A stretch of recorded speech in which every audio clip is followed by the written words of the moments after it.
Thanks for tuning in to the Football Talk Squadron. I'm Dutch. And I'm Maul. And this is our recap of week 1 of the NFL, which, I mean, ultimately, let's just start off with the biggest news for New York. You know, it's ultimately the fact that how New York all fans feel right now. And it has nothing to do with Aaron Rodgers. It's that fan flicking off the entire crowd. Yeah, that's how they feel. Yeah, I mean, talk about just the state of the NFL, which we'll get to here in a second. You know, we're going to start off with our pick 'em past and present of the college players, and we'll get into the Aaron Rodgers news because that's, I mean, I'm not even a Jets fan, and I'm sick about it. There's no other way to feel about it. I mean, Peyton's reaction live on the Manning cast was, you're just like, no way, like, yeah. Come on, it wasn't that big of a tackle. Yeah, it's heartbreaking. So we'll get into it, but first we'll do the past and present. So we'll get into that with our pick 'em. So which one do you want first? You want past or present? Let's do past first. Okay, past. So the player is Brian Urlacher. Where did he go to college? Ooh, man. I feel like I should know this, but I don't. I'm going to take a guess here. How about, was it Big Ten? It's not a Power 5. Not a Power 5. Ooh, then I definitely have no idea. Give me a conference. Mountain West. Ooh, Mountain West. This is what just a little hint. Was it Mountain West current or Mountain West back then? Current. Current Mountain West? Gosh. This is not just a team, but I would say this is sort of the bigger hint. A state that really doesn't produce NFL or college talent. Wyoming? No. Think farther south. New Mexico? It was. Wow. It was University of New Mexico. Like, what talk you about know, a pool. I have heard that before. You know, now that I say it, I've seen that before. I did know that information, but I wasn't able to recall it. But the only other guy that I know that he didn't graduate from a New Mexico school. We'll see if you know the school real quick. This is just a side note, you know, an extra player. Jake Plummer, where'd he go to school? He went to Arizona State, didn't he? Yeah, but I think he's originally from New Mexico. He's like one of those few guys that come out of New Mexico that turned out to be NFL material. Yeah, it's not a state that produced a lot of NFL talent. All right, well, I mean, tough. That was a tough one. I mean, unless you know it Urlacher. shouldn't be. I mean, Urlacher's a Hall of Famer, so. But then present. So college, Oregon State, NFL teams, the Saints, Patriots, Rams, Texans, Cowboys. Oh, that's a lot. Hold on. All right. Like Oregon State. Yep. And then where? Saints, Patriots, Pats, Rams, Texans, good grief. Texans, Cowboys. Oregon State, Saints, Pats, Rams, Texans, Cowboys. Oh my goodness. And it is present. Meaning he's still playing? Yeah. Oregon State, Saints, Pats, Rams, Texans. Okay. When did he get drafted? He got drafted in 2014 in the first round. 2014 in the first round? I don't know a whole lot of first round dudes out of Oregon State. Okay, offense or defense? Offense. Saints, Pats, Rams, Texans, Cowboys. You want a position? Yeah, I guess. Wide receiver. God, I'm trying to think like Brandon Cooks, but I don't think he played for other teams than this. Is it Brandon Cooks? It's Brandon Cooks. Oh, well, there you go. Yeah, the other hint I was going to give you is he is always traded by each of these teams. Yeah. Like, and the final one is speed, but it's like, here's a guy who I feel like has bounced around the league. Yeah. He's always been that guy. It's weird. he'll have those games, especially like from a fantasy standpoint, that you're like, man, this guy's really good.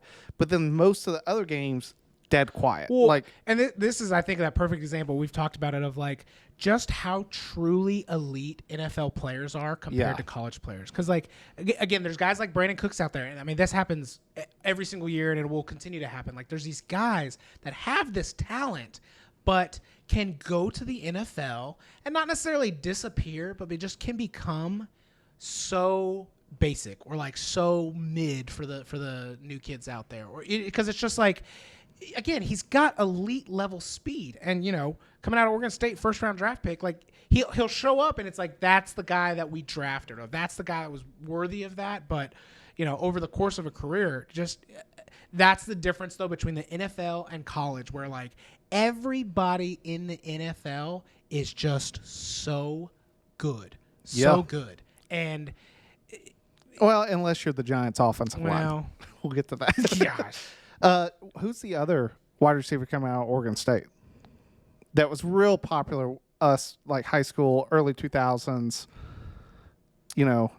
I'll give away a major hint. Had a famous last name. I don't know. Chad Ochocinco. Oh, that's right. But I didn't know it. Brandon Cooks won the Blitnikoff. Oh, did he? Yeah, which is I don't remember him at Oregon State at all. Yeah. At any time I think old school Oregon State, I think of Jaquiz Rogers. Jaquiz Rogers and Steven Jackson, dude. Those guys. Like, you have Johnny Manziel PTSD. I have night games in Corvallis with a running back PTSD because they always seem to win against USC. Yeah, and they're good. I know this is an NFL episode, but USC better watch out when they go to Oregon State, if they go to Oregon State this year, because, again, they've got a pretty good running back up there right now, and it happens. It's tough. And, I mean, taking a look – now bouncing back to nightmares, it's just for New York, it was a terrible weekend because as bad as Sunday night football was, in which you sit back and you're like, what can't get any worse for New York sports after watching the Giants just get throttled. Embarrassed. Yeah. Embarrassed. I think you said it right off the bat. There was nothing that summed that game up than after Daniel Jones gets sacked and he gets up, he's got those black pellets. Just pellets all over his face. Yeah. And then who do you leave it to? Leave it to the Jets to be like, hold my beer. We'll make this even worse. 4 plays later into the game. I mean, there's been some savage tweets that are like, Aaron Rodgers 2023 career highlights. It's just him running out with a flag. That's all he did. Yeah, that's all he did.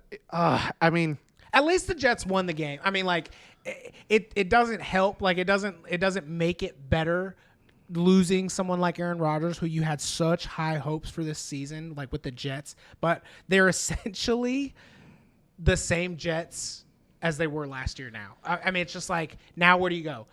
Not a great offense, but just a killer good defense that's going to keep you in games. They were my Super Bowl pick from the AFC, and that's over. I'm sorry, but Zach Wilson is not the answer. Even Peyton Manning said it last night. It was funny because they were like, Peyton's like, who's his backup? And Eli's like, he was a first-round draft pick. Yeah. Zach Wilson. He goes, I don't know who he is. Like, it's just like everything in this season was behind Aaron Rodgers. And there's going to be a lot of debate.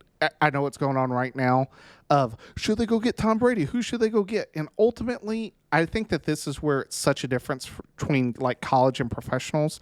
This is not just something where you just go pick up a player, you throw them in a system, and it works. Well, and we talked about this last night, like when we were watching the game. Like, no offense to Zach Wilson, but he's at such a disadvantage now, right? Because, like, yeah, he played last year, but, like, the entire summer, all of off season, like this whole time, he hasn't been getting those number one snaps and the timing with his receivers, and all of that stuff. Now, again, he can survive this year, but, like, going forward, it's just good. He's now got to try to make up all that ground that he wasn't getting all offseason. And it's just there's a reason they went and got Aaron Rodgers, right? Like, if Zach Wilson was the guy, like, then they wouldn't have went and got Aaron Rodgers. But at the same time, it's just like, dude, now he's at such a disadvantage, and it's hard to keep. I mean, again, they won the game, so, like, good on them. But, like, I think that just more speaks to the Bills not being able to show up in big games. That's probably the storyline that gets overshadowed with Aaron Rodgers' injury is how bad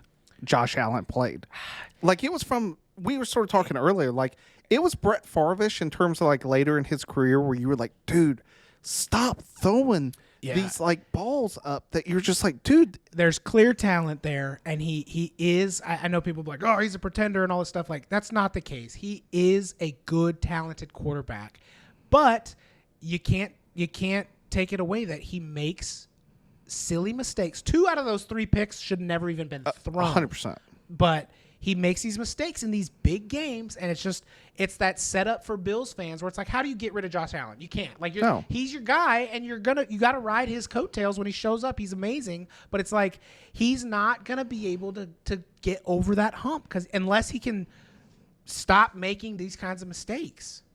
For me, the Bills, it's a big warning. Like, the Pats looked a lot better. From last year. The Dolphins, Tua was slinging it. I mean, we talk about that throw. I know we were talking about earlier. He was throwing dimes.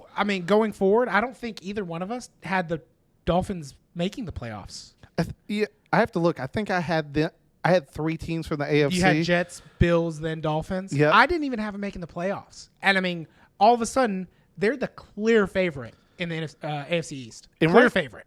And for now, I get that the Jets, it's going to be a struggle for them for the rest of the year. Like, I can't think of anything worse. That line of the Jets did not look good last night.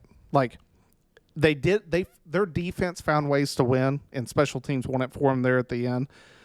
But for the Jets, talk about how we transitioned from the Sunday night game. Who the Jets played next? Cowboys. Yeah. Like, there is no defensive line that looked better right now. And if I'm Zach Wilson, I'm like, I'm in danger. Like, yeah, like, I'm gonna be running for my life from Parsons and these guys. Like, I sit back and look at the Jets, and it is clear. I think they're going to have to go find someone if they want to try to win the Super Bowl right now. It's confirmed this morning he tore his Achilles. He's done. Yeah, like, he's out for the season. It may be longer, in terms of just career. I mean, that could be a career-ending injury, right? I mean, like, for a guy that age, that's a tough injury to come back from, period, regardless of your age. But for a guy that age, kind of already towards the end of his career, but he's, trying to get – dude, I don't know. I don't know if we ever see Aaron Rodgers play football again. I 100% agree. It's one of those injuries that it is for sure a young man's game, but that's not something that – I think people just look at athletes and they go, oh, they're just able to pop back and he'll be back next year. And it's like, no, dude, like, this is not one of those injuries. It's taken down a ton of NFL guys throughout the years. Yeah. Now I get it. Rodgers, at least he's always been a pocket passer, so he's not having to rely on his runs. Well, no, but I mean, from a scrambling perspective, the reason why Rodgers is so good is like the way he can extend plays. I mean, he's been one of the best at it over, the last 10 years of the guy who he just moves the pocket or can, improvise. That's why Patty Mahomes right now is so good. It's those guys that, his 1 and 2 reads aren't there, and he can extend the play long enough for those guys to get reopen and hit them down the field. And that's why Rodgers has been so good. Which, on a side note, this is Rodgers burning the Packers again, because they got a first-round pick for 2023, and it was a second-round pick for 2024. But if he played 65% of the snaps, it was contingent. It was going to be a first-round pick, and so now that's not going to happen. So yet again, Rodgers, his last, to the Packers. Yeah, suck it, Green Bay. You ain't getting that first round. Speaking of injuries, though, since we're on the topic, is it me or does it seem like there are more injuries every year now going forward? Like, more guys are getting more significantly hurt than they have in the past. I think I for sure feel like there's more injuries, and I wonder if it's more the media being able to talk about it more often, that it's more prevalent of just hearing. Like, the same amount of injuries were happening, but we're hearing more about, like, the O-lineman or certain things like that where we weren't hearing about them before, so you think it's just what's in the news? That's where, like, my brain initially goes, but at the same time I sit back and I'm like, yo, Aaron Rodgers goes down, J.K. Dobbins goes down, Kelsey's down. Like, you sort of think about just the week 1 town alone, like even Joe Burrow during the preseason. And you brought this up earlier, and I'll let you talk to it. I really put a lot of this on the preseason. Yeah, and so kind of going back, you mentioned J.K. Dobbins. Like, this is what I'm talking about. Like, an Achilles tear is a significant injury. Like, those don't happen very often. I feel like it's a rare-ish injury. Like one a season for the whole NFL. And you've got 2 in the same week. it could be a coincidence because it's like week 1 and guys' bodies aren't used to full speed. But I kind of go back and say that's where I'm going towards. Like, I think the game has changed where they're not hitting in preseason as much as they used to. There's all these non-contact things, and like sometimes guys' first exposure to like full speed game hits is week 1. Yeah. And we'll talk about this here in a bit, but I think that's why the play was so sloppy week 1. It's that way every year. We're essentially watching preseason for like the starters unfold during week 1. And I think that has a lot to do with why there's so many injuries of like back in the old days. And I didn't play. I don't know. So who knows? And like, again, the media was different back then, so we weren't necessarily hearing about it. But we've talked about this before. There's those guys that have NFL level talent, but don't necessarily have NFL level DNA. Like there's those guys, and I hate to say it, but like J.K. Dobbins, who just can't stay on the field. They have the talent to be there, but anytime they get touched, they get injured. And they don't end up having an NFL career because they get so hurt so often. Now, I think the game has evolved where those guys are able to make it to the field because there isn't contact until they get to the season. Whereas before, those guys would get weeded out in preseason because they would start hitting and stuff. And even though they had the talents while they're on the team, they would get hurt and they would never end up seeing the field and never end up having a career because they were either getting cut or released because of injuries. But now because the game has evolved into the non-contact type stuff, they're getting hurt. And it just seems like it's way more relevant or like more frequent nowadays where big names are going down in practice or like week 1. And it just changes the entire, spectrum of the game right from the get-go. I think the other thing that comes to mind is I wonder if the focus on player safety has changed sort of the standard definition of a guy that is now in the league, where you look back at like Rodney Harrison, James Harrison, Ronnie Lott, some of the, especially like old school football, and it's like, they are murdering people. Yeah, they used to headhunt. Yeah, like, and you had to be a bigger guy. Like, I loved Devontae Smith at Alabama. When he came out, I'm like, this guy is small. Skinny. And even Bryce Young, like, that was his talk. It's like, hey, Bryce Young's a small dude. Like, what do you think? Is he going to make it? And it's like, well, the NFL sort of designed right now for him to make it because, like, there's no... You can't hit guys like you used to be able to hit guys. But then it sort of makes sense that it's like, eventually that dude does catch a shot, and it's like now it's like he's not really ever been punished because it hasn't been happening. And then when he does get hit, you're now just a smaller dude taking these shots. Yeah, maybe that's part of it. I think the other big thing, I know that a lot of players have been harping on it with the Rodgers injury, and this is, for me, we go into this like upper level management, like the brand of the NFL's, it's the field, is playing on artificial versus real grass. Like, I can, as someone who grew up in Tennessee, I can tell you that the Titans, it never failed that around like October, November, you were like, dude, who is keeping up with the landscaping? Because this looks like a high school football field, like dead grass, the middle of the field where the hash marks are. You're just like, you're playing in mud. And so teams start going to artificial fields. Why? Because it looks great on camera. It's a one-time maintenance cost. It feeds into that entertainment business. Yeah. Yes. Yeah. But then at the same time, sort of like what we talked about with Daniel Jones getting up with those black specks all over his face. And then Rodgers, grass gives way. Like, if you take off running the yard, usually your leg's going to not give way before the grass does. And it's a scientific study they haven't done. Or I feel like, again, from the entertainment business of the NFL, when there is bad weather, grass does give way, and you see like a lot of guys slipping and stuff, right? I'm with you. I always preferred to play on grass than turf because I hated the way when you get tackled on turf, like it doesn't feel good. Remember that old AstroTurf that when you slid across it just take your skin right off? You had to be full sleeved up, otherwise you look like a motorcycle victim. At least they do have the rubber pellets now, because I remember the first time I ever played on AstroTurf, it was just that like carpet. It was a carpet on top of concrete. Yeah. Like you hit, you're like, God bless. Like, so, I'm going to break something if I hit this dude.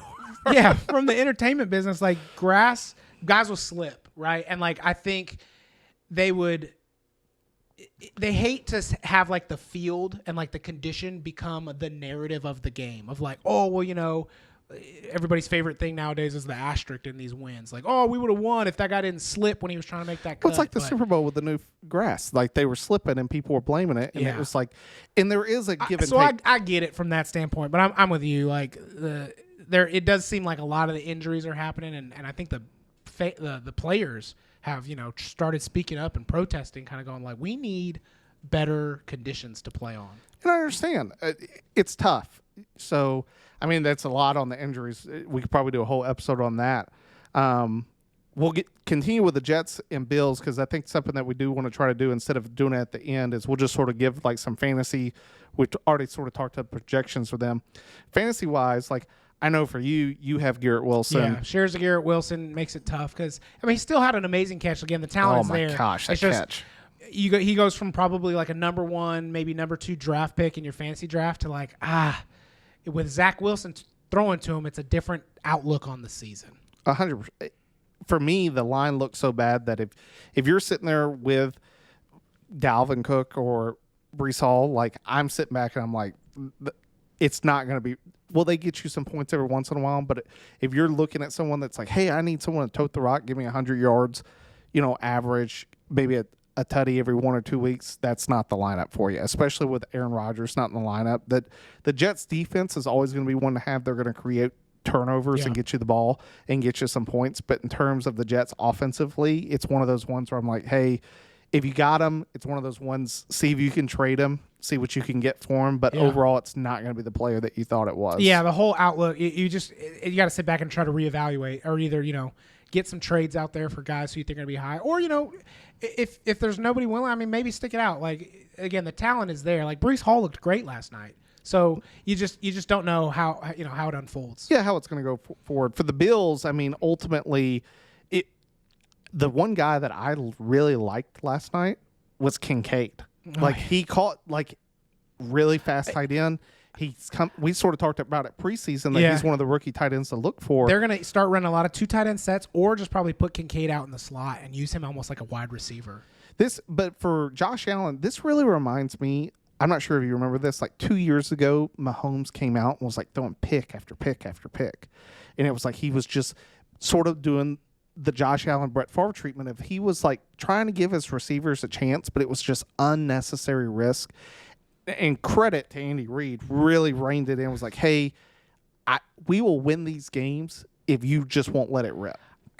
And again, I feel like that's just the Josh Allen person, because he runs like that, right? Like, he runs the same way he throws. Where like he'll be running down the field, and I get it. He's a big guy and he can take punishment and deal out punishment. But there's times where he's running down the field, and it's like clear as day, like you're gonna get hit. Get out of bounds or slide, and he's just like, I'm a brick, and goes diving into people. And again, he's young enough right now where he can take it and kind of bounce back from it. But I mean, it's not something you can do going forward. And you don't want him to, right? Yeah. Like, just that extra half yard that you got us on the middle of the second quarter, like in the middle of the field, wasn't worth the risk of like what you just possibly could have done to your body. 100%. But I mean, transitioning from the Jets Bills, we were talking about Mahomes. I get that. Oh, it infuriated me so much. I know it did you too. The end of the asterisk comment. Yeah. Yes. If I hear another, because I did it last night too. Like, if I hear another commentator talk about an asterisk on a win, like, that doesn't exist. Like, stop showing your bias during these announcements, because like, that's the game of football. Injuries are part of it. That's what happens. There's no asterisk in the win. It's a win. Give it to them. And for those of you who don't know what we're talking about, at the end of the Chiefs-Lions games, Mike Tirico was like, hey, there's an asterisk on this Lions win because they didn't have Travis Kelce or Chris Jones. And then at the end of the Jets game last night, a ref who's like the commentator comes on. He's like, there's an asterisk because there was a tripping call. Yeah, they didn't call the tripping on that punt God return. Forbid the other 11 guys that somehow couldn't make a tackle on this play. Like, if we're going to asterisk a game that has a missed call by a ref, you might as well just asterisk every game in the history of the NFL, because that's part of the game. I don't want to say that like you like it when refs miss calls or that you agree with it, but it happens. It happens. I mean, ask the Saints when that guy got taken out on the pass interference call. Like, it happens, but it doesn't change the record book. Yeah, and if Tony could learn how to not use bricks for hands, the Chiefs would have won that game. You just get to willy-nilly, asterisk anytime you don't like something that happened in a game. Like, oh, asterisk that because if Kadarius Toney caught the ball, it would have been over. Like, give me a break here. Which I love whoever the Kansas City fan was that put up those Kansas City wide receiver tryout posters all over Kansas City, like savage. Like looking for a lost dog. Yeah, we're looking for a receiver. But, I mean, props to the Lions. Like this, I know I picked many to win the division, but I did say, like, I would love to see the Lions win the division.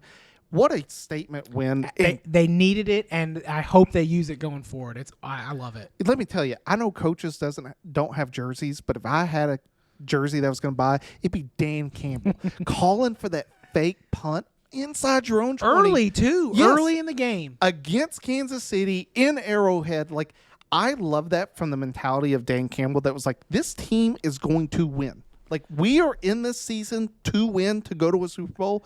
If I think that we have the better team and we have a shot to make this play, I'm going to call it. Well, it's like, one of those, if you've seen those where, like, a guy's making a play you didn't want him, and you're like, no. And then it works out, and you're like, yeah! Like, I remember that with the Ravens. He was like, don't run it in. Yeah. And he's like, go, Ed, go. Yeah, exactly. That's exactly what it is. Like, if that doesn't work out, you're like, idiot. Why'd he do that? Oh, my God. That's why the Lions always lose. But it worked out. And, I hope they keep that same mentality going forward. Jared Goff looked good. They look. I don't think the Lions were like that impressive because, again, the Chiefs had opportunities to win. But again, that's the way that football is. And their defense looked shoddy because let me tell you, those first 2 touchdown passes that Mahomes threw, wide open. Yeah, like, that was the biggest improvement that the Lions needed was to step up that defense. We knew their offense was going to be good. So, but again, it was against the Chiefs, and like they just didn't know their best defensive player was Kadarius Toney. I mean, he had a terrible game. I expect the Chiefs. This is sort of for a fantasy. I know he was my super dark horse, and that's why I'm bringing him up. I do think that Justin Ross starts getting more looks. If the Chiefs keep playing like that offensively, younger guys are going to get more opportunities. Well, I think I picked Kadarius Toney as a dark horse, so I don't want to talk about it. Well, I mean, it will be interesting to see. I do think that you're going to see the decline of Clyde Edwards. I mean, there was like this graph that came out. He has a hole that's literally hash mark to hash mark, and Tony is trying to fight through these 5 linemen over the right side. It's like if he bounces back, he's gone. The Chiefs are fine. The Chiefs, they got Chris Jones. Yeah, I'm not worried. We'll see how long the Kelsey injury takes him out for. But from a fantasy team perspective, I really have no worries about the Chiefs. No, they'll be all right. Especially now that the Jets aren't in the way, and we'll get to the Bengals here in a second. But right now, Jets are the clear favorite in the AFC again. Like, I agree. There's no one to stop them. From the Lions' perspective. No. Are you the Jets? Or No, the Chiefs. The Chiefs. Okay, sorry. Clear favorite in the AFC. Yeah. Sorry if I said the Jets. Yeah, they're the clear favorite maybe now to get the number 1 overall pick. We'll see. They just got to battle out the Cardinals, which that would be probably big for the Jets. Go get Caleb Williams. Well, yeah, because Rodgers not playing, they'll keep their number 1 pick. Wouldn't that be just ironic? Yeah. The Lions, I mean, looking at them, I will say, as much as we'll get to the Green Bay game here in a second, the Lions are going to have competition in the North. It probably won't come from the Bears, and it maybe Minnie, if Minnie can figure it out. But the Lions, it's the Lions division to win. 100%. Like, if the Lions keep that type of mentality and keep rumbling going forward, it's going to be hard to stop. Green Bay looked better than I expected, I'll be honest. But, again, I don't think they're competing really on a week-to-week basis where I think the Lions are. And Minnie's, I think, the only real threat there to the Lions, and they didn't look good. You can't lose to the Bucks and still have, like, super high aspirations. So well, you're right. It's the Lions' division to lose. Yeah, 100%. So the next game up, Panthers-Falcons, it was a story. I think the biggest story that came out of it was how good Bijan looks every bit of worth that draft pick. He made that linebacker look filthy. Oh my filthy gosh! Move. I heard it called the Hail Mary because you just hit your knees and clap your hands. That's good. Because I mean, he dropped that dude. The biggest thing is you look at the rest of the offense. It's clear Ridder struggling. Like Drake London does have a catch. I don't think Kyle Pitts had really anything. I think he got 2 catches. So from that standpoint, you sit back. If Bryce Young doesn't throw those 2 picks, like who knows how the game transpires. Well, here's an interesting stat. I don't know if the number 1 overall quarterback, when a quarterback's drafted number 1 overall, he's 0-13-1. I think now 0-14-1 in week 1. So historically the stats were stacked against Bryce Young, and he didn't look bad. Like but he definitely didn't look that great. Again, especially against a Falcons team that's like not the most solid. So they definitely got some work to do. The thing I saw a stat this morning that showed that Bryce Young was given an above average amount of time in the pocket, but his receivers created a below average amount of separation, which when you sort of look at the receivers, I get they were missing DJ Chark, but like Adam Thielen's old. They trade away DJ Moore. They have Hayden Hurst at tight end, who it was funny. He tossed away that ball into Bryce Young's first touchdown pass. It's like, see ya, I'll throw this up into the upper deck. Hopefully you can get it back. And luckily they got it back for him. But from the standpoint of where did the Panthers go, they have a big test coming up next week against the Saints and another in division, which we'll get into here in a second with Derek Carr. But I just sort of sit back and I go, I can see the Panthers struggling just because it's Bryce Young's rookie year. Yeah, and I mean, I don't want to take anything away from the Falcons, but like they didn't look super solid. Like they weren't a team that really impressed me. So for Bryce Young to come out and struggle against that kind of level, you're like, okay, again, they're going to have a long season if that's how it goes every game. Yeah, and so ultimately, I think fantasy-wise, Chubbard may not be a bad pickup from just someone that's getting a lot of touches out of the Panthers organization. I'd probably stay away from Panthers wide receivers right now just because they're not creating the separation from the Falcons. If you took Bijan high, great. I think he's athletic enough to still make plays, but I wouldn't be surprised to not see the Falcons get sort of like the Derrick Henry treatment where people are just going to load up the box. No, I say the Bijan, but at the same time, God, giving Algier all those touches. So I don't know if you watched the game, but dude, Tyler Algier was on the field a lot. The interesting part, though, was Bijan didn't come off the field when Tyler Algier was in there. They were just slotting out Bijan because, again, that's what kind of player Bijan is. Like, they kept them both on the field at the same time.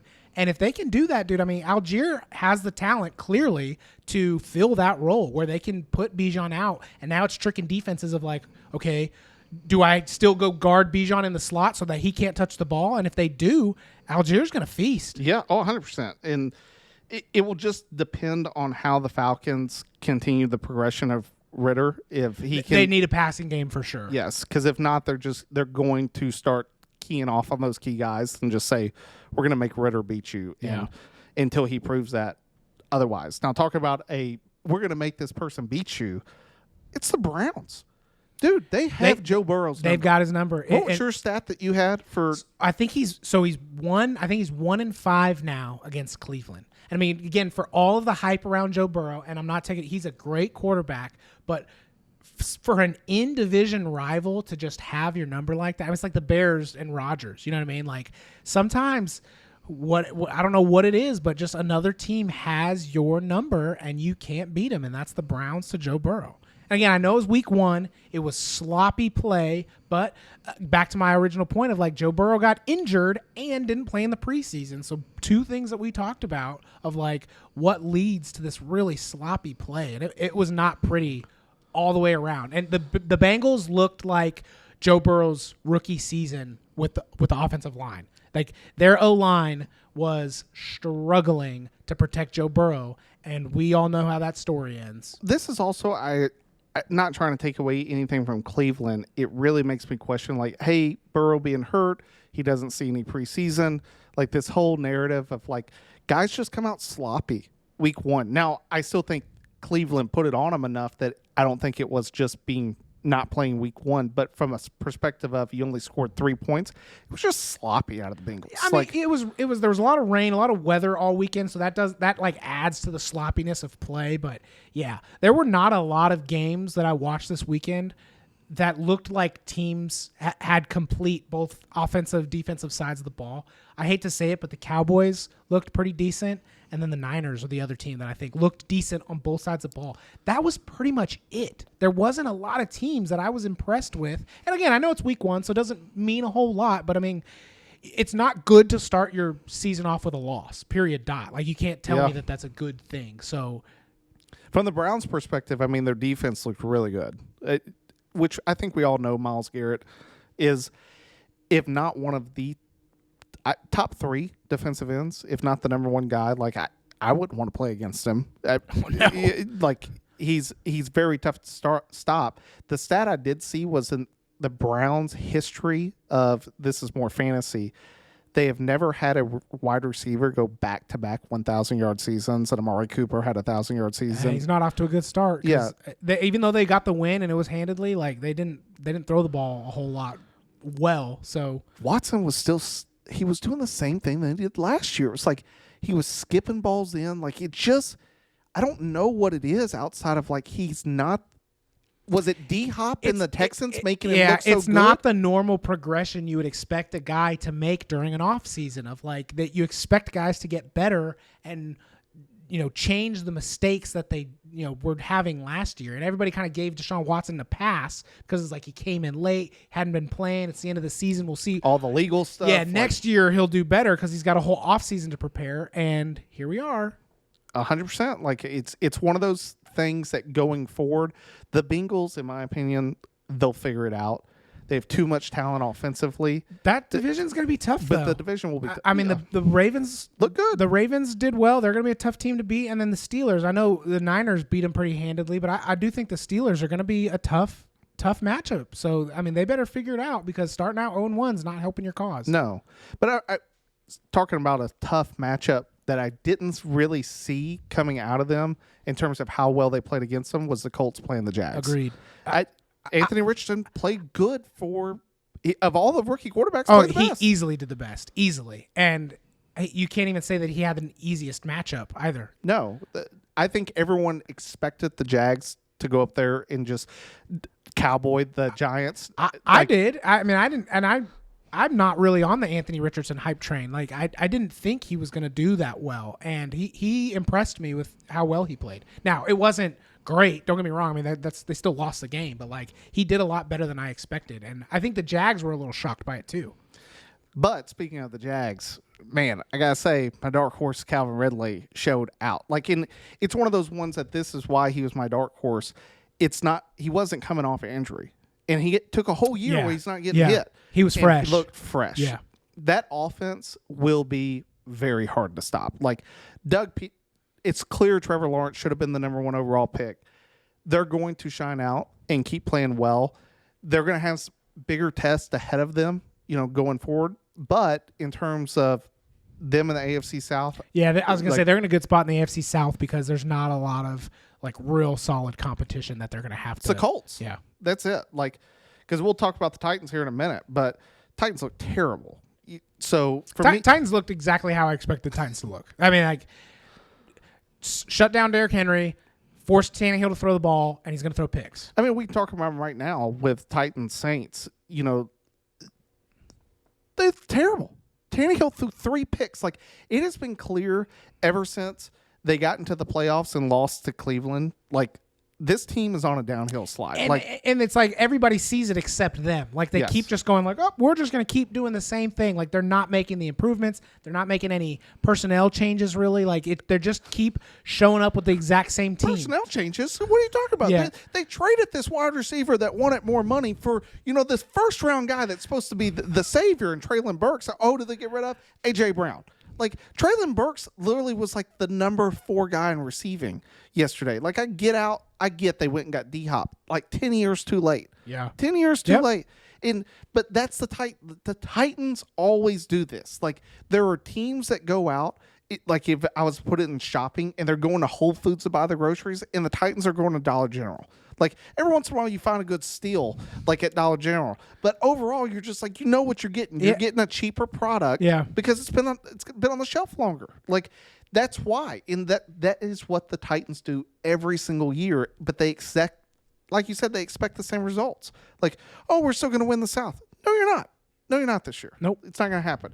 Now, on the opposite side of the ball, this is yet again another Derek Carr problem. Yeah. So, I mean, the Saints survived by their defense. They basically pulled a Jets. Like, the Saints' defense was solid. And they, I think, expected, they were a good defense coming in. But that's what won them that game. Because Derek Carr, and again, he was one of my dark horses for quarterback. Because I thought new system, good receivers, he doesn't have a weak defense like he did in Las Vegas. Like, I thought he was going to do well. And again, it's week 1, but he did not look good. Struggled. Yeah. Struggled. And the good thing for Carr is that division. Now, speaking of that division, the surprise out of that division was the Bucs.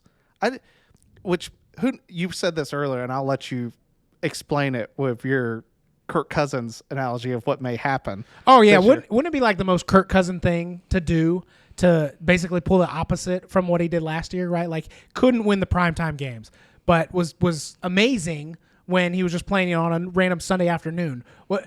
He might have heard that so much last year that he's going to switch, and everybody's going to think like, hey, it's not a primetime game. Kirk, you can trust Kirk, but watch. Coming up Thursday, he's going to ball out versus the Eagles, and everybody's going to be like, what is happening? And it's anti-Kirk Cousins. It's just going to be, anti-Kirk Cousins.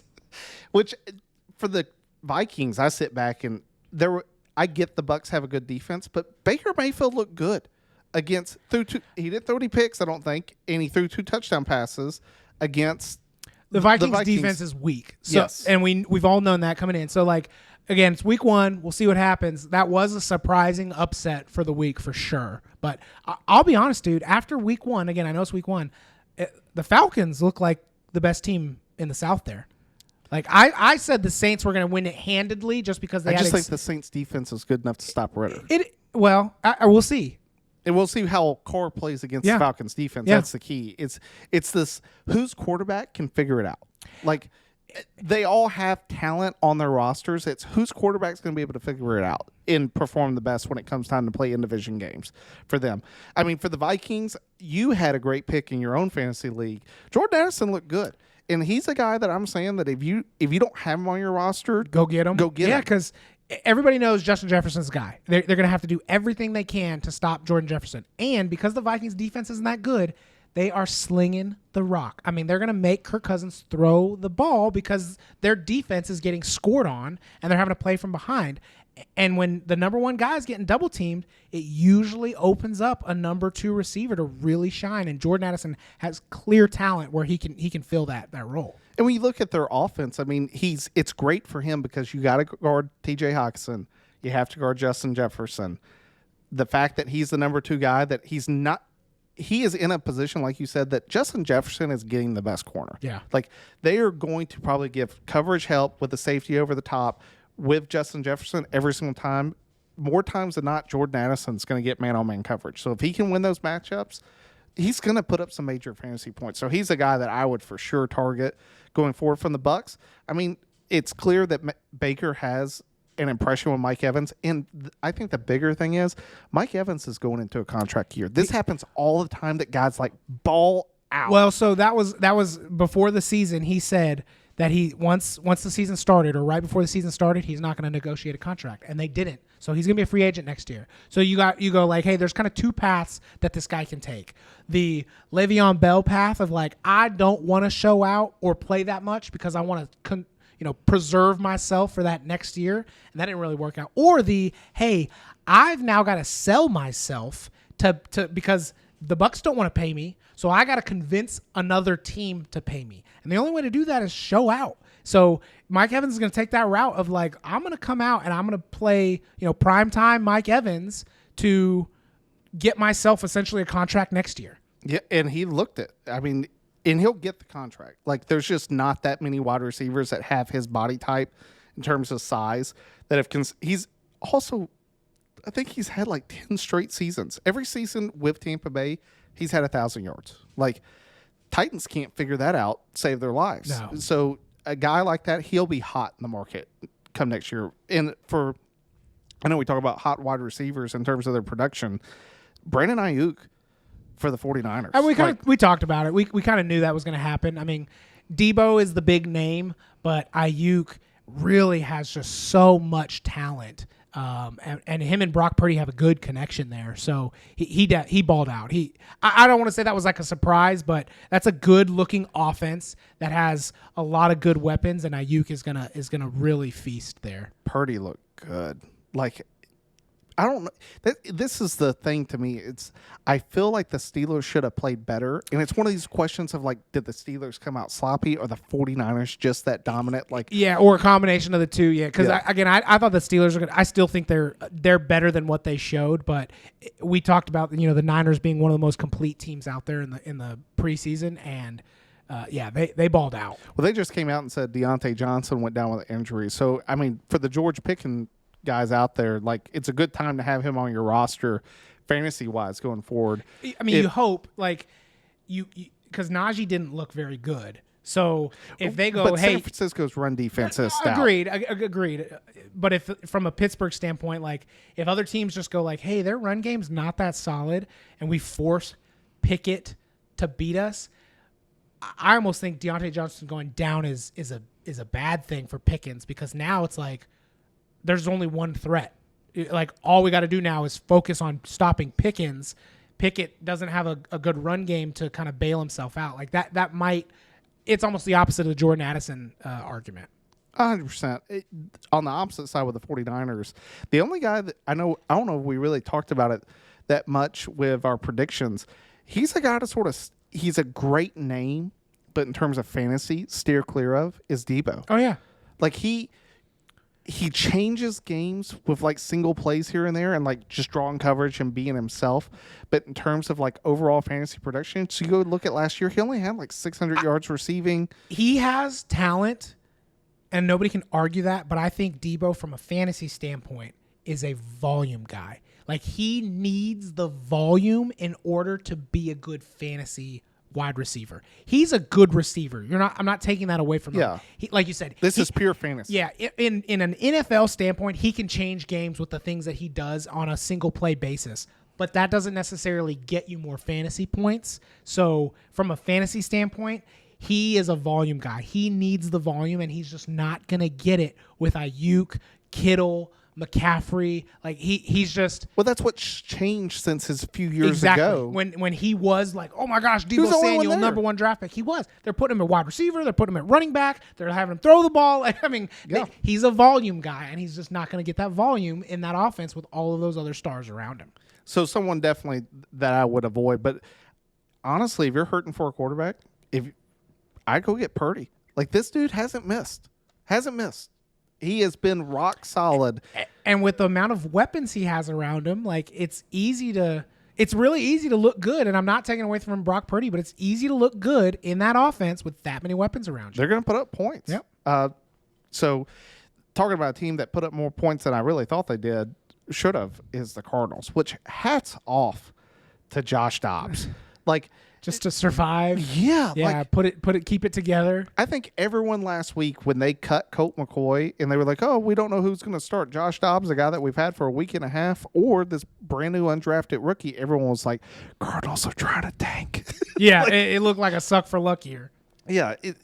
And then typical Washington fashion that you're like, this is the game. They should kill the Cardinals. It shouldn't be close. It should be 30-7. Great defense on paper versus a quarterback that has no business even being in the game, and they got the win, so good for them. But you got to see more of it with Sam Howell. What were you saying earlier, just in how he looked? It's just clear that he's not the guy. We got into this long tangent last night, but like, I don't understand why these organizations, they feel forced to like make this statement of like, this is our guy.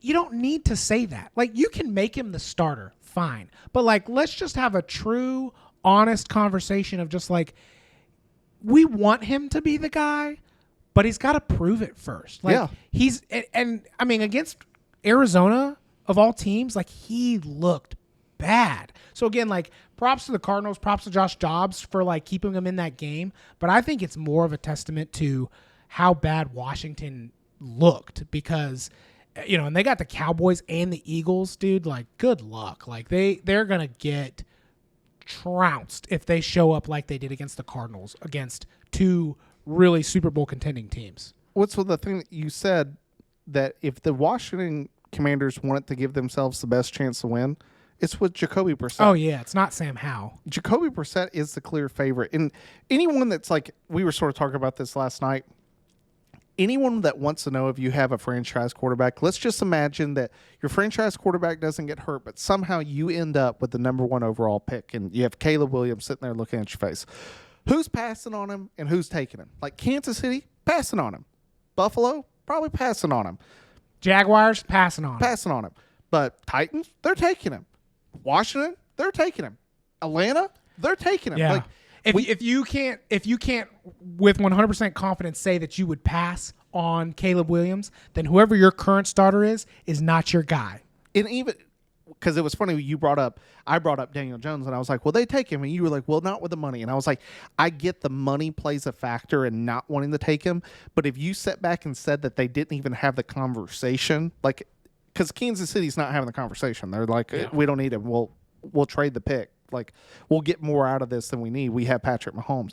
The Giants, with Daniel Jones, there would be a conversation of, like, how do we make this work money-wise to go get Caleb Williams? If they could somehow get another team to, like, absorb Daniel Jones' contract, you're right. They might have that conversation to do that. But NFL teams do this so much in that they will latch, just like they are with Sam Howell, that I don't think, and I'm not trying to just beat up on Sam Howell. Like, I get you're giving him an opportunity, but I think that it's very clear that when, like, Andrew Luck stepped on the field, when Patrick Mahomes stepped on the field, when Peyton Manning stepped on the field, it's like, that's your guy.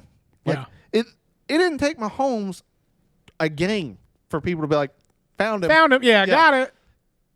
With other guys, like, hats off to the Bears for dumping Trubisky instead of paying him a ton of money, because the Bears, I think, realized that they were like, look, it's not the answer. Yeah, like, I mean, it happens. Like, I'm not saying that they shouldn't have drafted him, but, like, when he gets out there and he's clearly doesn't have that next level talent, I'm not saying, like, cut the guy, but you don't have to, like, force the hand or go all in and just, like, try to save face because you didn't want to look like you made a bad decision. Just call it what it is. We sure don't have to pay him $160 million like they did Daniel Jones. Yeah. Like, and it's funny, we were sort of talking last night. Your brother was talking about how, like, it was like, hey, well, sometimes you just got to pay the guy because, you know, you're trying to.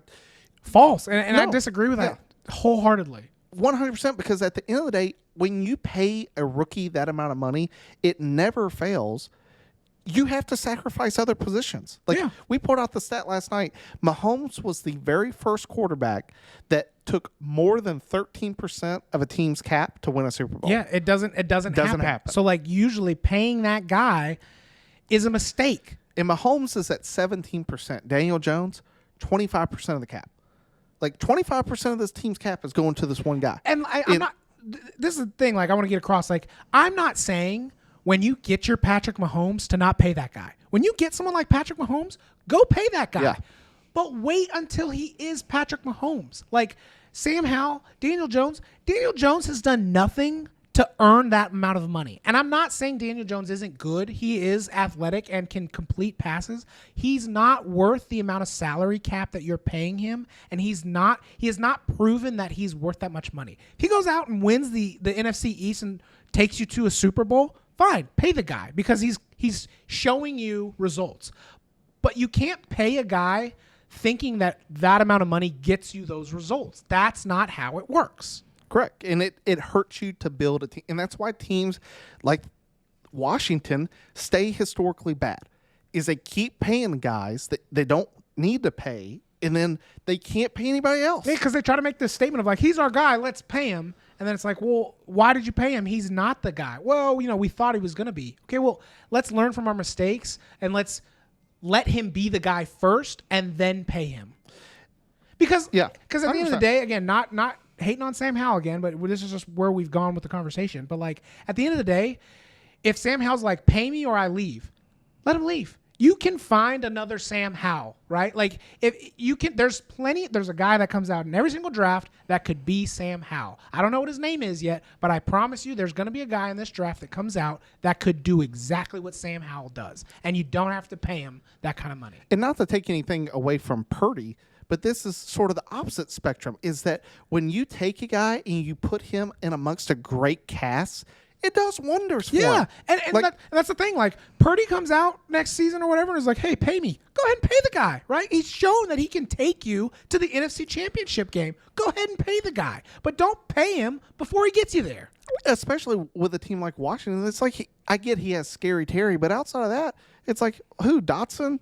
Like, I like Brian Robson as a running back, but he's not like, your Saquon Barkley or something. It's not like they're loaded like San Francisco is, where it's like, we can afford to pay you more money because we have all this talent around us. They don't have the rest of the puzzle pieces for that to be the final thing that gets them over that edge. 100%. Talking about a puzzle piece that a team found just as we transitioned with the Ravens, Zay Flowers looked good. Real good. They finally, I feel like, have hit for a first-round pick and a wide receiver with the Ravens. Now, I get laughing because I find that every year, fantasy-wise, teams latch on to OBJ. He'll draw coverage and he'll catch a few balls here and there. If you're expecting OBJ to put up starting wide receiver numbers, you can forget it. Like, he may have one game where he catches 2 touchdown passes just from a matchup perspective, but he's not going to be that bell horse. But from a football perspective, he gives them another option. At the number 2, number 3. He's going to draw coverage. He's going to help because, the Ravens like to run the ball, which we kind of talked about already. J.K. Dobbins going down really hurts them, but they do have guys to target either Gus Edwards or Justice Hill, both decent options there. But they're going to run the ball and throw the ball, as kind of secondary.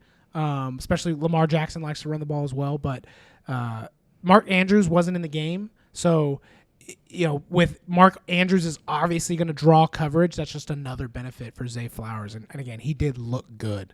Yeah. So, the Ravens look good, which I get was against the Texans are a incomplete team right now. They need a lot of help on the offensive line. They still need a lot of help on defense.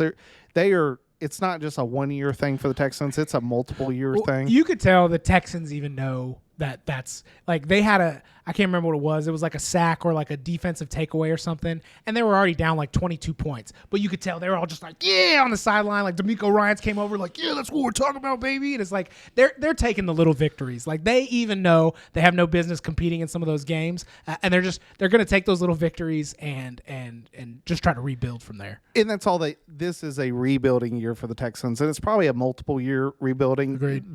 They found a quarterback. We'll see how it's all based upon their line, how well they can protect Stroud. They get Anderson on the end. They lose a first-round pick next year because they traded away for Will. So we'll just see how they build throughout the years. They're going to have to be aggressive in free agency. Well, they're young. They are super young. Super young. They've got time to build, and you hope that they can, like the organization can make the right choices to build around those young guys so that they can start competing. But I would still take someone off the Texans in terms of fantasy before I touch anyone on Washington or the Cardinals. Like, that's just my personal perspective. Like, I would take a wide receiver, whether it's Nico Collins for the Texans, Dalton Schultz. Like, the Texans are going to get better as the year goes on. Like, they have a good coaching team. They should. I think that they will. They'll be better performed than the Cardinals or the Commanders, in my opinion. But they're still going to be a bad team. From the Ravens' perspective, what you said is the most true thing for fantasy. It's who's going to touch the rock. I've always found the Ravens to be backfield by committee. So yeah, they pretty much have. I think they're going to do that again. Add in Lamar Jackson running the ball, too. That's like another running back in that already committee type of backfield. I wanted to save this for the podcast, so I haven't brought it up. I have a sleeper pick for the Ravens, and that is that they go trade for Jonathan Taylor. Ooh. Which this makes the most sense right now for the Ravens. Well, is that even still on the table? I think so. Like, it's always on the table. Like, that's true. Taylor's on the pup for the next 4 weeks, so he's not going to play regardless for the next 3.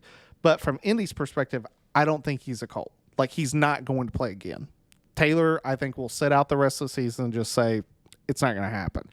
From the Ravens, which you'd hate to see because we've seen that before and it never works out well for the player. Correct. Like the organization will still be there at the end of the day, and you as the player may get picked up, but you're not going to be the same guy. He's a fit for the Ravens. Yeah, that would be a good. You're right.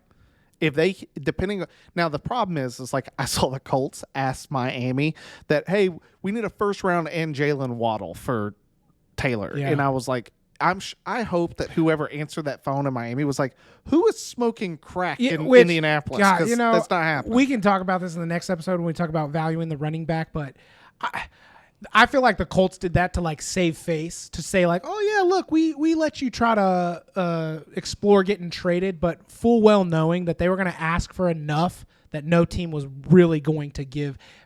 And it's not even to like a guy at the top of his game. It's a guy coming off injuries and stuff. You know what I mean? So it's like they kind of knew they weren't going to have to let him go. And at the end of the day, they're thinking like it's a win-win, right? Like, one, we're going to ask for all this stuff knowing that we get to keep Jonathan Taylor. Or two, someone's dumb enough to give us all that. And then it's like, sweet, now we got all these number one draft picks or, star players that we got for Jonathan Taylor. So I don't think the Ravens are dumb enough to give away a haul, but I can see the Ravens giving away some picks. Yeah, we'll see. I feel like it'll depend on how far the season progresses or how early that call gets made. But that's an interesting one.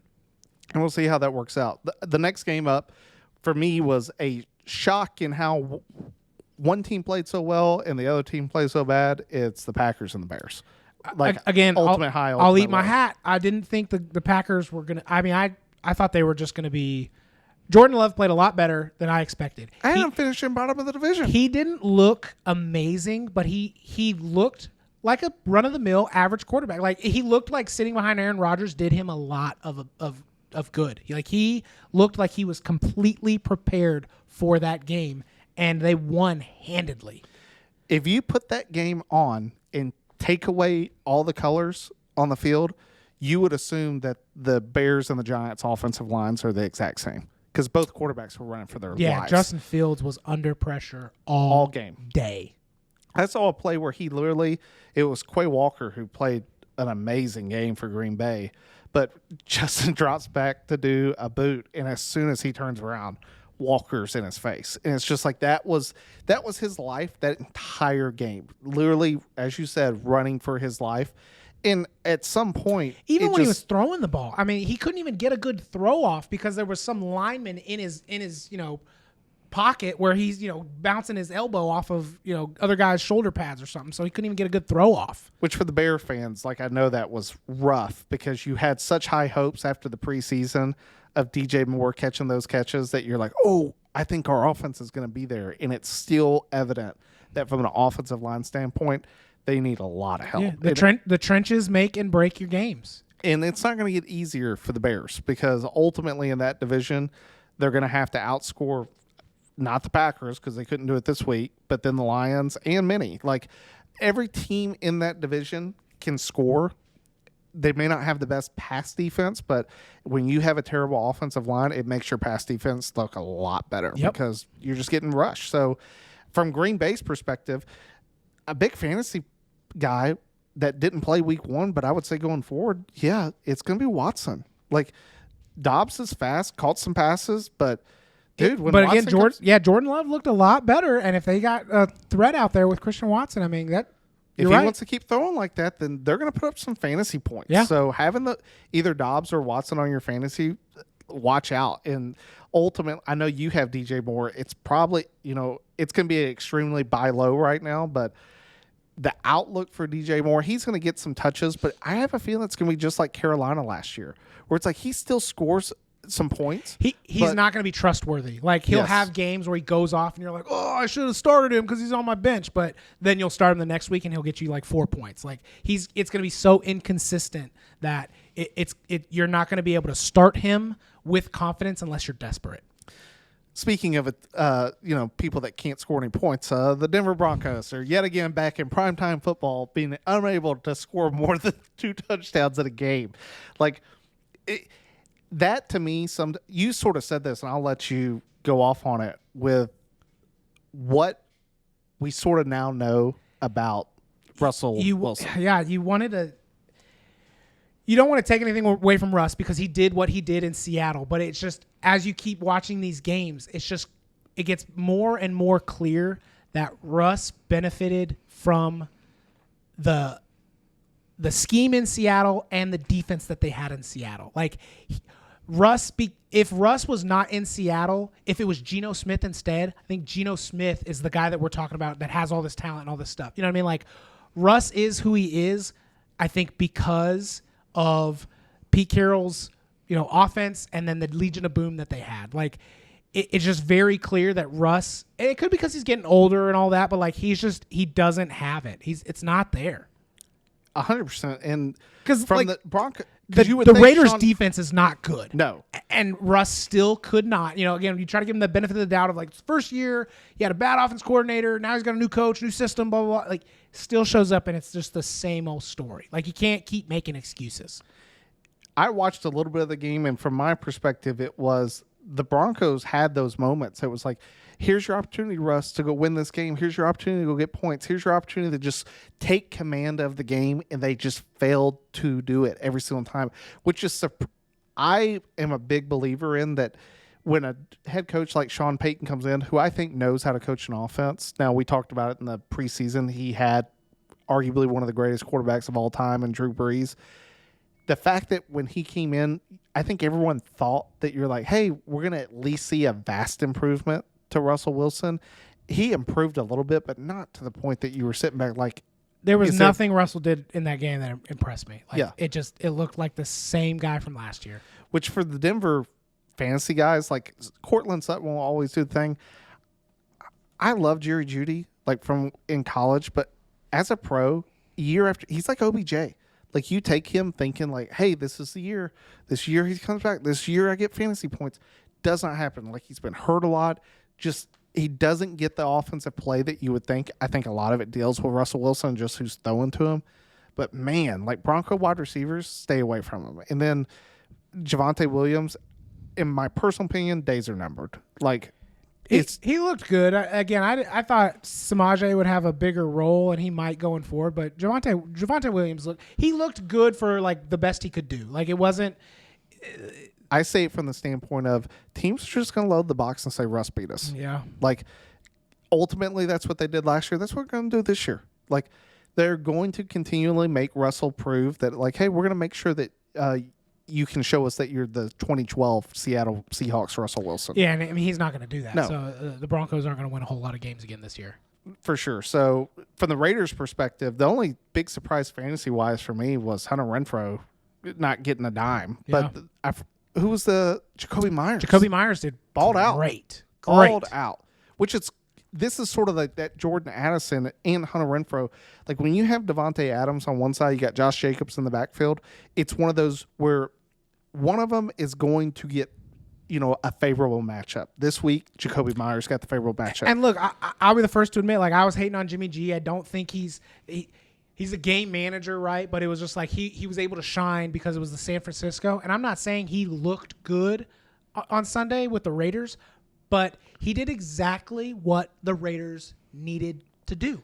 He was a game manager. He got the ball to places that they needed to get. And when it came down to it, there was like 5.5 minutes there at the end of the game. And all they needed was like a couple first downs and to like run some clock out. And guess what? It's exactly what he did. It didn't look great or impressive or like, oh my God, this guy's amazing. But he did exactly what they needed to do to win that game. And I think you said it, like Jimmy G wins games. And like sometimes that's McDaniels just knows what him. you need. Yeah. Now, if you had sat back and said, at least in my opinion, if you'd be like, hey, only one AFC West team was going to win this weekend, I'd be like, oh, so the Chiefs won. Yeah. And then you're like, no, it wasn't the Chiefs. I'd be like, okay, Chargers beat the Dolphins. I can see that. And you're like, no, that didn't happen. And it's like, well, it's just the Raiders and the Broncos. And you're like, the Broncos came out and finally, no, Raiders won. And you're like, I would not have put money. If you had told me only Put one that team on wins, a Vegas line, yeah. No, wouldn't have happened. Josh McDaniels, I know, corny transition of, used to be with the Patriots. That's the next team up. Patriots looked good against the Eagles. I don't know if they looked good, more or less of just like it was a sloppy game. They improved from last year. They did improve, but the Philly let them stay in that game. So not gonna argue. Like if Philly comes out and plays the level of defense that they were in the playoffs last year, because there were multiple times in that game where like Philly was up 2 touchdowns, right? Yeah. And again, if it was the same defense and like the same team as last year, it just keeps getting further and further out of hand. So I'm not taking anything away from the Patriots, but I think a lot of it was just real sloppy play on Philly's part. But you're right. The Pats, given the opportunities that Philly gave them, they were taking advantage of it. Mac Jones looked pretty good. And I think they found a wide receiver in Bourne. Yeah. Like, he looked really good. Like, it wasn't just like he was open getting catches. Like, he went up and made catches. Like, you could tell that here's a guy who's got that playmaking ability. I would target him in fantasy. The opposite side of the ball, it was shocking to me. I know you have him on your roster, was how little Swift touched the football. Dude, this is the thing that I know people can relate to as far as what will drive you nuts about fantasy. Excuse me. You have guys whose job it is to like literally follow teams around and report on who's getting the number one snaps, who's doing this, and like they'll write articles on like these are the lineups. Now, the Eagles come out and have 4 guys on the number one spot in their depth chart. Okay, that's no longer a depth chart. You're just listing guys, right? So why are the coaches doing that? That's just like get rid of the depth chart. That doesn't make any sense why they would do that. But then how wrong that all the beat writers and all those guys were. It was just like, DeAndre Swift and Rashad Penny are going to, split most of the time. And then like Kenneth Gainwell and Boston Scott are kind of, after maybe third down, change of pace guys.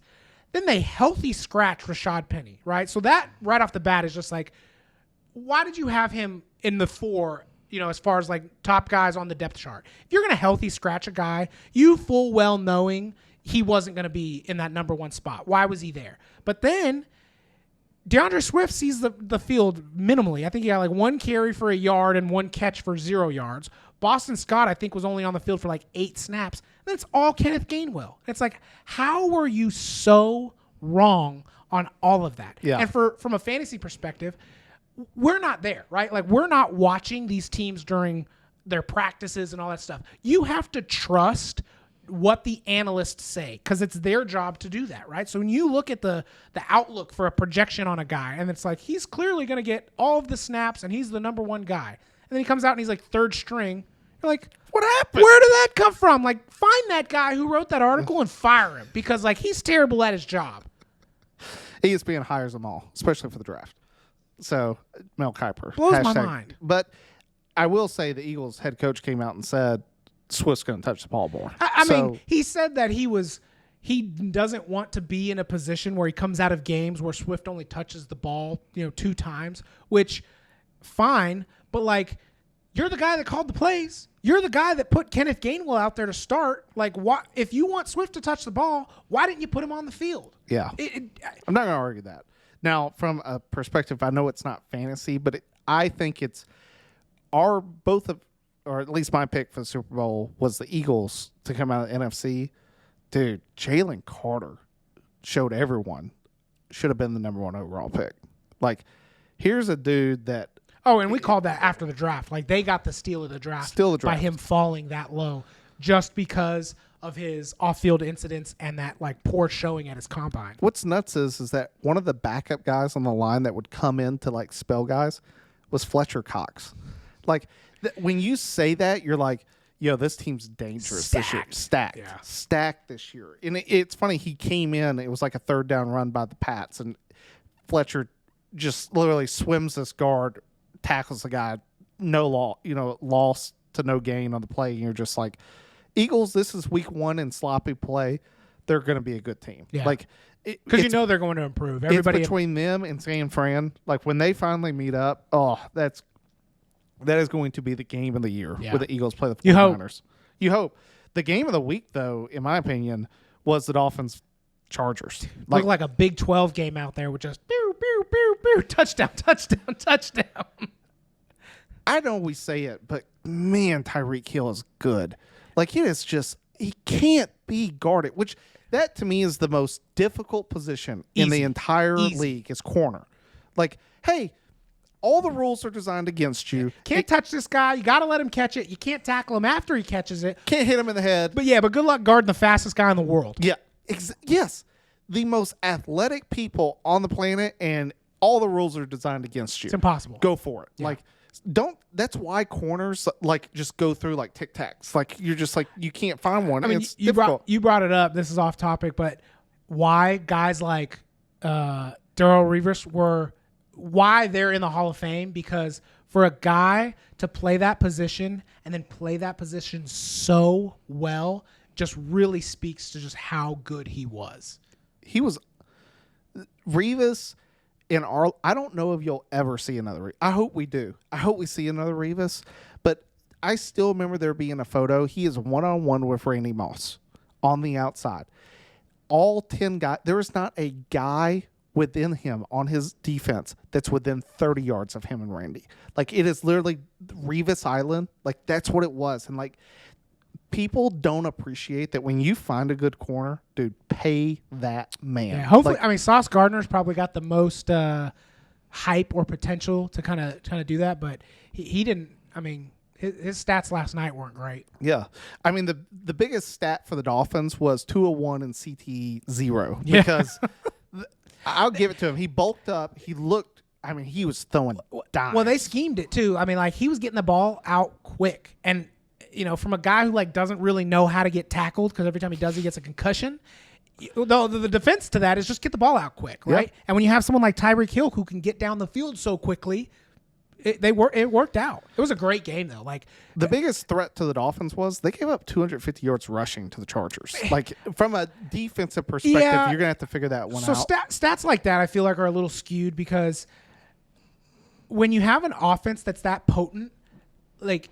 And you're scoring so quickly and efficiently as they were, naturally, especially when you have another good offense on the other side of the field, naturally your defense is going to give up a lot of yards and points, right? Like they get skewed, right? Like, yeah, they do need to stop the run a little bit better, but like you've got a good offense on the other side of the ball with the Chargers, and when you're scoring so efficiently, it's natural that those numbers are going to be inflated. So like they gave up more yards than some of the other defenses, but I don't think that their defense is necessarily in trouble because they're not going to play an offense like that in the Chargers in a lot of their other games, but their offense is still going to be able to score a lot of points. So from a stat perspective, yeah, they might be towards the bottom, but I don't think that they're in because at the end of the day, like that sack won them the game. You know what I mean? Like they were able to stop the Chargers enough that their offense was able to get the win. So they definitely have some room to improve, but I don't think I'm worried about the defense necessarily. For the Dolphins, it's the exact same story in my mind as it was last year. If you can keep Tua healthy, you have a chance. Dude, especially with Rodgers going down and the Bills not looking good, like it's between them and the Pats. It's like the Dolphins are now like the Lions, where it's like, dude, it's their division almost to lose. Like, if they play like that, they can. We're getting a little ahead of ourselves with Week 1, but man, they look good.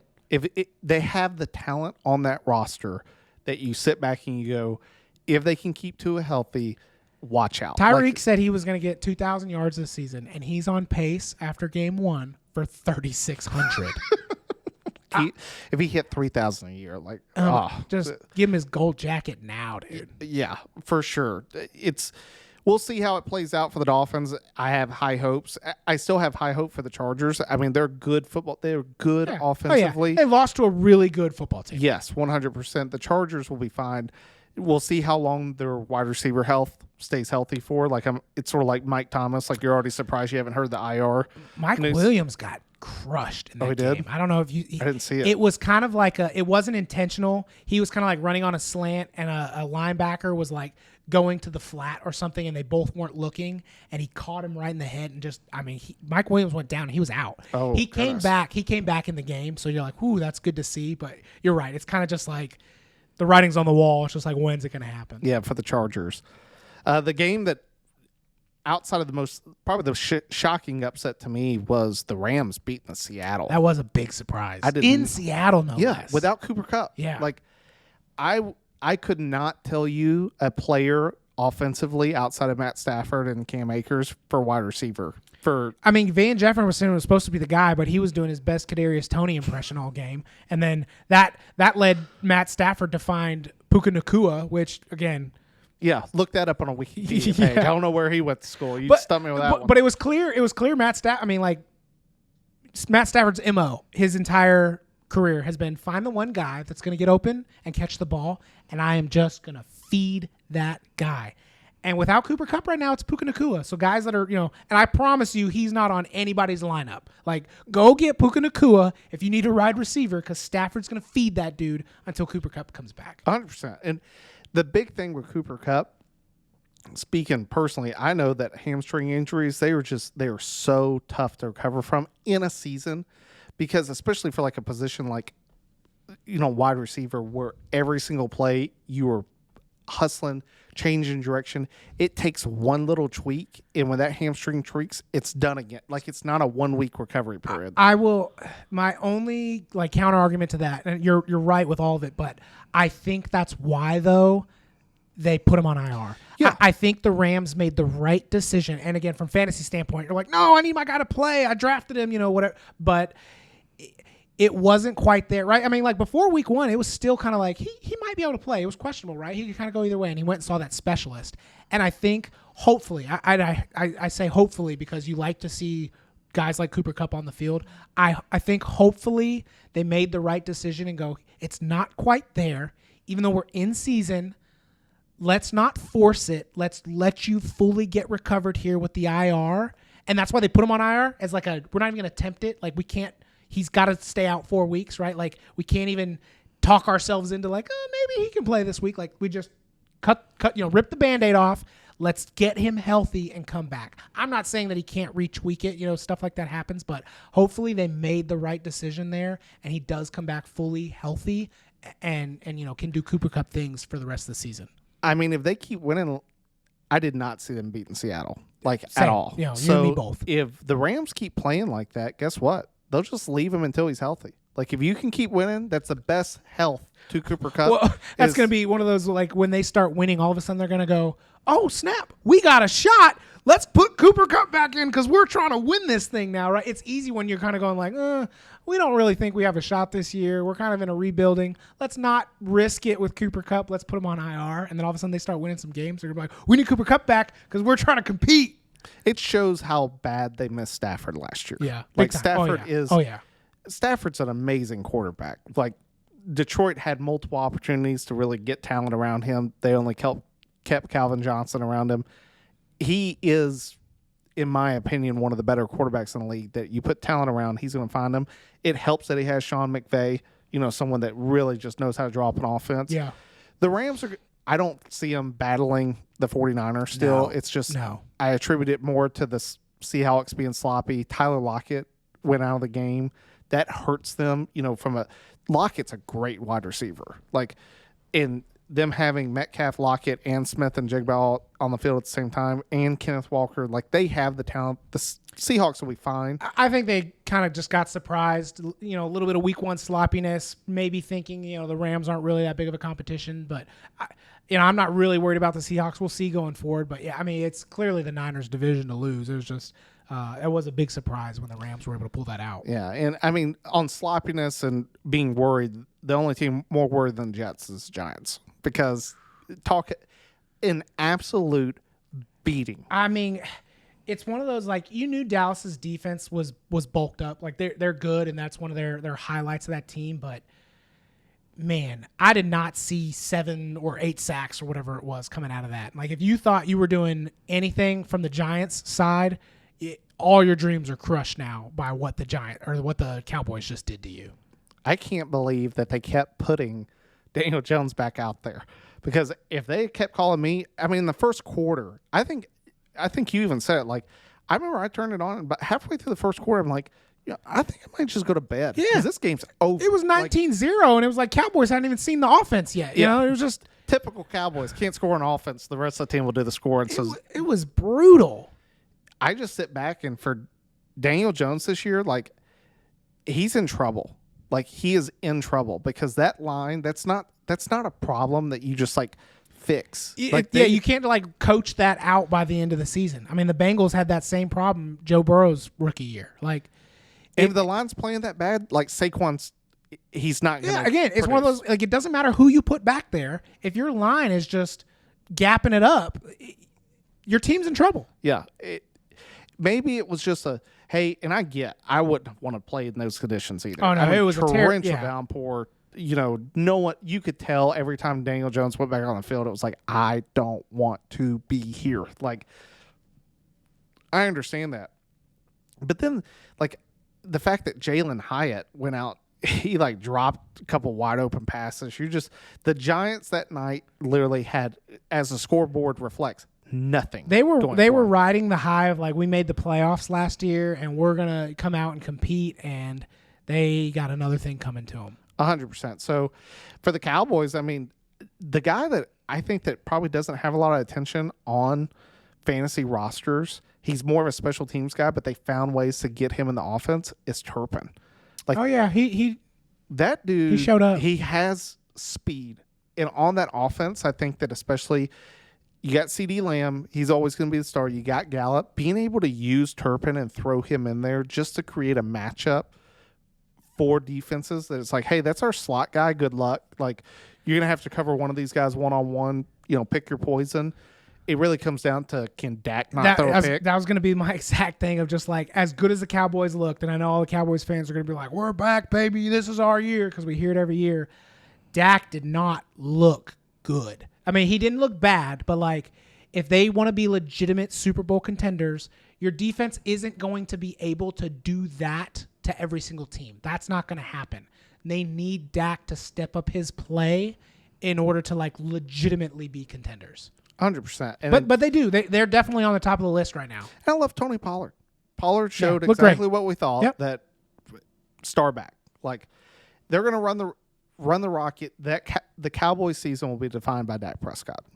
Period. Dot. And I mean, they've chosen that. They knew that going in. It's just, can Dak rise to the occasion?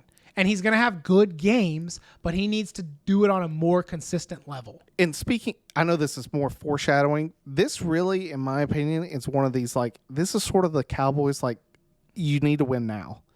Because you're going to have to pay CD Lamb. You're going to have to pay Trevon Diggs. You're going to have to pay Micah Parsons. You're not paying all three. Yeah. So at some point, guys are going to start falling off. Who you letting go?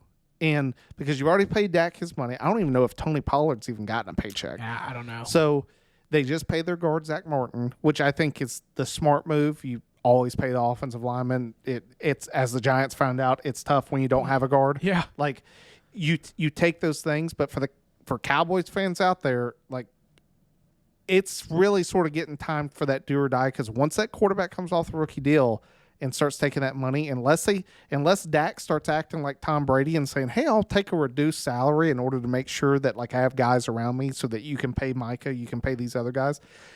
Finally, the Cowboys made a good decision getting rid of Zeke. I'll be honest, I don't see Dak doing that, just based on, everything going on, and I feel like the way Dak is, like, I don't see him taking a cut, but I mean, you're right. Like, they're primed to, if they need to make a run, but it seems like they're like this every year. Like, we joke and talk about how the Cowboys are bad. They're good teams every year. They always make the playoffs.